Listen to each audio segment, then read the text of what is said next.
My name is Melissa Michaelson. I am a third-year anthropology student. I'm hoping to, do this work. My focus is more on environmental anthropology.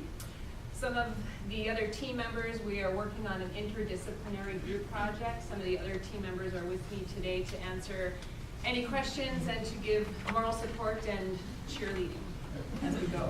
So the project that we're working on has actually grown out of work that's been being done in Calumet and includes partnerships that have been developed by Rochelle Winkler, an assistant professor of sociology and demography in the social sciences department. So our project really strives to be an example of participatory community development. And it has been funded by the EPA People, Prosperity, and Planning Grant. So through this presentation, I hope to tell you a little bit about the project itself, but more importantly about the framework for engaging communities in engineering projects. Just a little bit of background. So Calumet, as you may know, is a small town just north of here, and it used to be the heart of the mining industry in the Keweenaw. Since the mines have shut down, however, Calumet has gone through a period of decline. Rochelle Winkler has been working with community groups in Calumet since 2012. And through her work, it was found that the community was really interested in the idea of utilizing the water in abandoned mines for geothermal energy. In the fall of 2013, Michigan Tech students collaborated with community members in Calumet to further explore the social feasibility of this type of project. After working through this process, it became clear that there needed to be a comprehensive guidebook for communities who are interested in geothermal energy from flooded abandoned mines, because it was difficult to know how to proceed as making it a community project. So this led to the application for and the reception of this EPA grant. So I won't be talking so much about the technical details of the systems, but more about focusing on the process of empowering communities to be able to self-evaluate, to analyze, and to outline a potential system that will work for their community. Now, in order for me to help explain participatory community development, it might be helpful for me to also talk about a more traditional approach to engineering projects, which is now represented by bureaucratic fat cat. Because many times these approaches, the more traditional approach, is designed from the top down. So in this top-down approach, an engineer is brought in to solve a problem. The problem is defined by their client, which is usually a government entity or a private party. So the engineer designs a solution based on the information given, including project budget or other parameters defined by the client. This approach does not involve communities in which the solution may be designed to help. So the results can be an unsustainable system or one which might achieve its goals but has negative externalities. So as an example, in former mining towns such as Calumet, little attention has been given to the long-term sustainability of the community itself. So when the local load is played out, copper is gone, the mining company closes its doors, it leaves the community without its main economic driver. And oftentimes, it leaves a legacy of environmental degradation and dependence on outside sources. So this leads to a spiraling down cycle of population loss and wealth decline. So oftentimes, the prescribed solution to a situation like this is to try to find another anchor industry to come in as a savior, so to speak, but it actually perpetuates this cycle. This approach doesn't utilize the local community's inherent non-financial wealth, and I'll be explaining that in a little bit. Nor does it reverse the downward spiral because it doesn't work to develop community cohesion.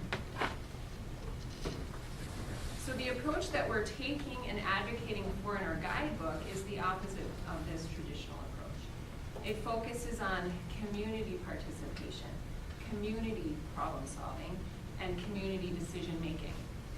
In this approach, communities define their own issues. They create visions for their future, and then learn how to adopt strategies to achieve the goals that they have decided upon. So the guidebook that we are putting together uses the concept of low-grade geothermal energy as a catalyst for this process. The aim of this approach then is to interrupt this downward spiral and begin an upward spiral.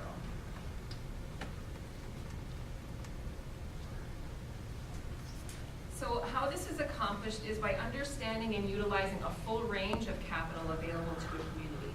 Now, oftentimes when we think of the word capital, it is often in terms of financial capital, or sometimes we might hear more and more about natural capital or social capital. But the framework that we're proposing to use is considers a suite of 7 capitals, which include financial, political, social, human, cultural, natural, and built capitals. With the understanding that sustainable development occurs when all 7 capitals are utilized and balanced. So in Calumet, the impact of potential of this project for using geothermal for heating and cooling, there was an analysis done using these 7 capitals. So some of the results that came from it are that this type of project could have a positive impact on natural capital by reducing carbon emissions and dependence on fossil fuels, but also the fact that the natural capital of the mine water itself is available for this community to utilize. There are positive impacts on the cultural capital because it celebrates their mining legacy and their history, and it turns something relatively negative, like the loss of mining in the area, into something rather positive, the use of clean, sustainable energy. It positively impacts human capital by utilizing local human resources and offering opportunities for advanced training.